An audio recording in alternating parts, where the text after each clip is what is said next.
श्री शिवाय नमस्तुभ्यम। हम सबको पता है कि आ गया है 11 दिसंबर यानी कि गुरुवार की अष्टमी का बहुत ही पावन सा दिन। और आपको बताना चाहता हूं कि ये जो गुरुवार की अष्टमी है और बहुत सारे लोग इस दिन को काला अष्टमी के नाम से भी जानते हैं, ये वर्ष 2025 की आखिरी अष्टमी तिथि है। और अगर आप इस उपाय को करते हैं तो इससे आपके आने वाले जो वर्ष हैं, जो आगामी वर्ष है मतलब 2026, आपका बहुत अच्छे से जाएगा। ठीक है ना। तो इसी की बात हम लोग करने वाले हैं। बहुत ही ध्यान से वीडियो को देखिएगा। इस पूरी वीडियो में मैं आप लोग को 4 महा उपाय के बारे में बात करूंगा। कोई उपाय सुनना मत सुनना, बट तीसरा उपाय आप सभी लोगों को सुनना भी है और हर व्यक्ति को करना भी है। ठीक है ना। चलो समझने की कोशिश करते हैं। सबसे पहले बताना चाहता हूं कि इस उपाय को आप करते हो तो फायदे क्या होंगे। जैसे बहुत सारे लोग ऐसे होंगे जिनको ऐसा लगता है कि भाई 2025 एक वैसा वर्ष है जिस वर्ष में हम सभी लोगों की कोई ऐसी मनोकामना जो अधूरी रह गई वो पूरी नहीं हो पा रही है ना। बहुत सारे ऐसे लोग होंगे। तो क्या करना, आप लोग एक बेलपत्र लेना अपनी मनोकामना के लिए। ठीक है ना। कितनी? मात्र एक बेलपत्र। बेलपत्र लेने के बाद में अब आप लोग को यहाँ पर दिखाई दे रहा है मूंग के दाने। तो आपको लेने हैं थोड़े से मूंग के दाने। ध्यान रखिएगा, मूंग के दानों को गिनना नहीं है कि 2 लिया, 4 लिया, 10 लिया। बस आपको थोड़ा सा एक चुटकी मूंग के दाने लेने हैं ना। फिर आपको एक तांबे का पात्र लेना है, यहाँ जल भरना। अब यहाँ पर जो बातें बताऊंगा ना, उन चीज़ों को ध्यान से सुनना। जब कभी भी अष्टमी तिथि आई है, मैंने आपको हमेशा बताया है कि जल के अंदर गंगा जल जरूर करो। अगर आपके घर में, या फिर देखो, अगर आप इस उपाय को किसी मंदिर में कर रहे हो भोले बाबा के, और उस मंदिर के बगल में किसी नदी, तालाब, सरोवर, कुआं, बावड़ी है, तो आपको गंगा जल डालने की ज़रूरत नहीं है। लेकिन अगर आप ये उपाय अपने घर पे कर रहे हो तो जल के अंदर गंगा जल ज़रूर डालेंगे। ठीक है ना। और अभी भी मैंने आपको मूंग के दाने बताए हैं, तो थोड़ा सा मूंग का दाना इस कलश के अंदर डाल देना है। बातें क्लियर हैं क्या? चलो आगे बढ़ते हैं। फेस रखिएगा उत्तर दिशा, यानी कहने का मतलब है नॉर्थ डायरेक्शन। और उस दिशा में खड़े होकर के जो आपके पास में भोले बाबा का शिवलिंग है वहाँ पर पहले जल चढ़ाएंगे। इस उपाय का नियम अलग है, जल चढ़ाएंगे। जो जल गिराओगे भोले बाबा के शिवलिंग के ऊपर, वो 8 बार में गिराना है। तिथि कौन सी है? अष्टमी तिथि। तो आप लोगों को जो जल चढ़ाना है वो कितनी बार में चढ़ाओगे बताओ? आपको यहाँ पर 8 बार में जल को चढ़ा देना। जब जल को चढ़ाना, हाथों से अच्छे तरीके से पोंछ देना। कुंदकेश्वर महादेव, एक बार और नाम बोल रहा हूँ, ध्यान से सुनिएगा। कुंदकेश्वर महादेव के नाम से क्या करना है? लेपन करना। और लेपन करने के बाद में यही जो जल बहता हुआ नीचे गिर रहा है, इस जल को यहाँ से रोक लेना। ठीक, थोड़ा सा रोकने के बाद में अब लास्ट में जो आपके पास में बेल पत्र है, उन्हें 5 स्थान पर स्पर्श कराओगे। कौन कौन से? भगवान गणेश का स्थान, भगवान कार्तिकेय, माता अशोक सुंदरी, माता का हस्तकमल, और फिर भोले बाबा के शिवलिंग के ऊपर रख दीजिएगा। और हाथ जोड़ करके यही विनती करना कि हे शिव शंभू, हमारी ये विशेष हैं, हमारी ये मनोकामना है जो अधूरी रह जा रही हैं, पूरी नहीं हो पा रही हैं, आप हमारी इस मनोकामना को पूर्ण करें। ऐसे विनती कर लेना। यकीन मान लीजिए, कभी जीवन में आपको पीछे नहीं मुड़ना है। और 2026 जो आने वाला वर्ष है वो आपका बहुत अच्छा जाएगा। ठीक है ना। चलिए आगे बढ़ते हैं। अब इस वीडियो के हम लोग अपने दूसरे उपाय की तरफ, जो कि हम सभी को करना है यहाँ पर दाल के साथ में ना। गुरुवार का दिन हो और दाल का उपाय ना बताऊं, ऐसा कैसे पॉसिबल है? तो आप लोगों को दाल से रिलेटेड यहीं पर, अगर आपको किसी ब्राह्मण देवता ने, किसी पंडित जी ने कह दिया है कि भैया देखो आपको इस प्रकार का दोष लगा है, या गुरु दोष लगा है, शुक्र दोष लगा है, शनि दोष लगा है, या फिर घर पर आपके घर को किसी ने बांध दिया है, कुछ करा धरा दिया है, तो इस उपाय को करेंगे। इसके लिए चने की दाल चाहिए। ठीक है ना। कितने चने की दाल चाहिए? 2 मुट्ठी चने की दाल। रिपीट कर रहा हूँ, क्या चाहिए? 2 मुट्ठी चने की दाल लीजिएगा।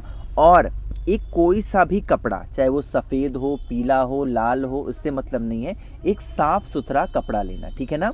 और उसी कपड़े के ऊपर जो चने की दाल आपने 2 मुट्ठी ली है ना, उसको रख करके कुछ दक्षिणा जो आपकी क्षमता हो, 11 रुपये, 21 रुपये, जो भी है, उसको रख करके पोटली को बांध करके अगर किसी ब्राह्मण देवता को दान कर दिया जाता है 7 गुरुवार, कितने 7 गुरुवार, तो इससे आपके फैमिली में, आपके परिवार में कभी दिक्कतें नहीं आती और सभी दोष से छुटकारा मिलता है। ये तो हो गया पहला।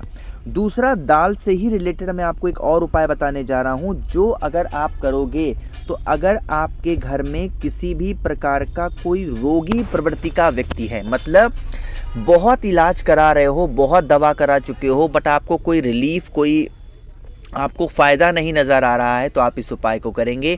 इसके लिए आपको चने की दाल लेनी है, कितनी 7 चने की दाल लेनी है। जब कभी भी आपको ऐसा लगे कि मेरी तबीयत बहुत ख़राब लग रही है ना, मुझे दवा खाने की ज़रूरत लग रहा है, पड़ जाएगी, या सर दर्द हो रहा है, कमर में दर्द हो रहा है, ऐसी अगर आपकी प्रॉब्लम चल रही है तो आपको चने की 7 दाल लेनी है, 7 दाने, ठीक। भोले बाबा के शिवलिंग के पास आना और यहाँ पर अब महादेव का शरणाक्षर मंत्र, कौन सा होता है शरणाक्षर मंत्र? ओम नमः शिवाय। इसी मंत्र का स्मरण करते हुए उन 7 चने की दाल को एक एक करके रख देना और फिर ओम नमः शिवाय ही बोल करके आप क्या करोगे, इन चने की दाल को वहीं पे खा लेना। इससे क्या होता है कि अगर आपकी बॉडी में कहीं पे पेन हो रहा है, दर्द हो रहा है, परेशानियां बढ़ती जा रही हैं, नहीं समझ पा रहे हो क्या करना है, तो आप इस उपाय को ज़रूर करेंगे, ठीक है ना। चलिए आगे बढ़ते हैं। अब इस वीडियो पे करने वाले हम लोग तीसरे उपाय की तरफ, जो कि मैंने आपसे कहा था कि तीसरा उपाय आप सभी लोगों को ज़रूर करना है। कैसे करने हैं, कहाँ पे करने हैं, इसकी बातें तो ज़रूर बताऊँगा, लेकिन सबसे पहले जल्दी से करिए वीडियो को लाइक, और जिसने अभी तक चैनल को सब्सक्राइब नहीं किया और मेरी आवाज़ आप पहली बार सुन रहे हैं, चैनल को ज़रूर सब्सक्राइब करेंगे, ठीक है ना। समझने की कोशिश कर लेते हैं एक बार। यहाँ पर आप लोग को दिखाई दे रहा होगा हल्दी, है ना।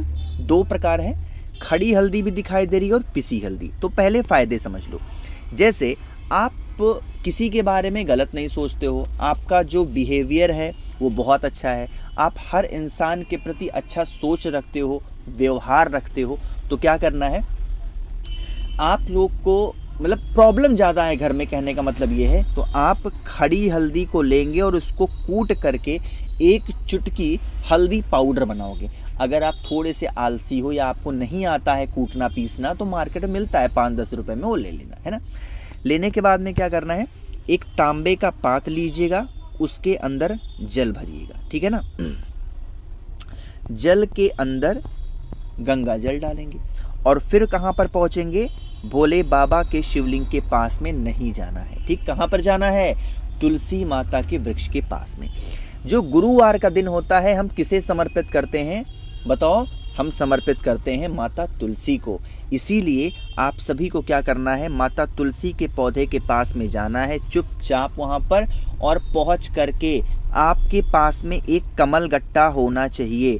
एक कमल गट्टा तुलसी माता की जड़ में समर्पित करके, और फिर वही जो आपके पास में हल्दी वाला जल है वो क्या बोल के चढ़ाओगे, गुरुवार के दिन का भगवान हरि नारायण का एक बहुत ही विशेष सा मंत्र है, ओम नमो भगवते वासुदेवाय। रिपीट कर रहा हूँ, ओम नमो भगवते वासुदेवाय। इसी मंत्र का स्मरण करते हुए क्या करना है, उस हल्दी के जल को समर्पित कर देने से आपके घर में कभी धन धान्य की कमी नहीं होती है। माँ लक्ष्मी का आगमन तो घर में होता ही होता है, साथ ही साथ किसी भी प्रकार की समस्या घर में चल रही हो तो वो भी आपकी ख़त्म ज़रूर हो जाती है, ठीक है ना। आगे बढ़ते हैं इस वीडियो के सबसे आखिरी अपने चौथे उपाय की तरफ।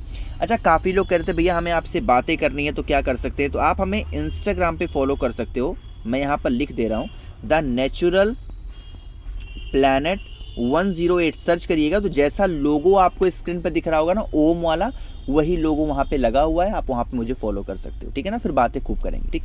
चलो अब बातें करते हैं इस उपाय की कि इससे क्या फ़ायदा होगा।